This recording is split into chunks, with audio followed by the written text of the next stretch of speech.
Do you start your summer break like this? Finally, exams are over. I've got 3 months. I'm gonna travel Europe, get a job, learn programming, prepare for the next semester. But then it looks more like this.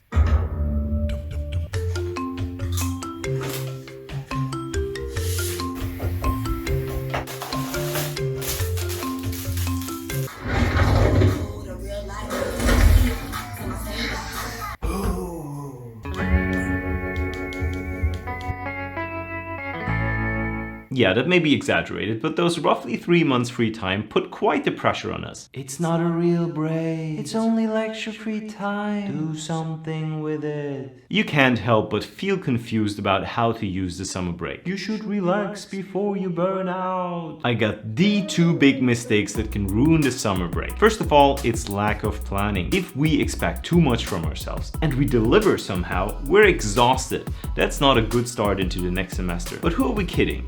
We probably won't deliver all of it and feel guilty for 3 months straight. If we expect too little, we either do random stuff or we feel bored and guilty if we don't do anything at all. The goal is to hit the sweet spot between what you expect from yourself and what you can deliver during the summer break. That requires planning. There are lots of things we can choose to do during summer break. I divide those things into 4 areas. There is fun and relaxing, which we should all do to some extent in all our breaks. Then the category of learning and self-improvement. It's easy to control the level you invest in that area, and these things often make you feel good. Then we have the bigger chunks that give us valuable experience, like an internship. Finally, there are the organizational and strategic things that we can do. It's like planning and preparing for the next steps of your career. It's too tempting to pick all these things and do them now. They all make sense. It's simply too much though. How should we go about it then? First, let's calm down. We don't have just one break. We'll have several summer breaks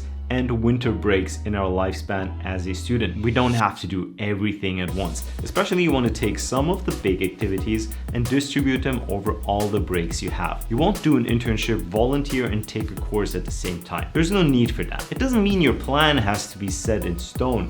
Your priorities will shift over time, and so can your plans. But this plan takes off a lot of pressure from the start already. Let's go one level deeper. We'll look at a single summer break without big internship. Let's assume we have 80 days with no lectures during summer. We also pick the things that we want to do. I recommend to roughly estimate how much time we want to reserve for each activity. This can be estimated in hours, but then we have big numbers that are hard to grasp. So I recommend converting those hours into days with 12 hours of activity time. This could be 10 days meeting friends and family, doing a short trip, and binge watch a TV show. In the other areas, you do the same and enter your activities and the days you need. Add a buffer time of a few days because you never know what else is going to happen. Now we've set more realistic expectations. We deserve fun and relaxation, but we also do some things to bring us closer to our goal. I'll tell you what to do next with this table after we talk about the second mistake we make during summer break. It's to lose our good habits that we so hardly built during the semester, like waking up at a certain time of day and starting a daily routine.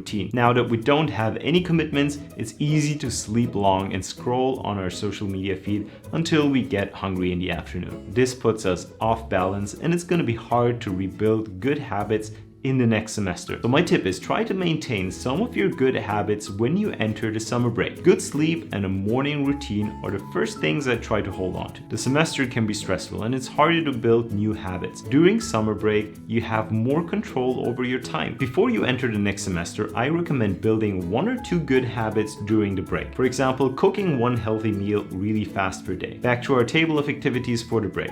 I recommend that you use a calendar and use a time management method called time blocking. Add all your activities to your calendar so that you avoid procrastination and idle time. You can plan your weeks ahead in more detail and always feel like you're fully in control of your time. I recommend that you watch my video about time management to see this applied in more detail. Maybe you won't lose the feeling of guilt completely. Life has a habit of making things go off track. At least you have your hands on the steering wheel now. Enjoy your summer break and see you soon.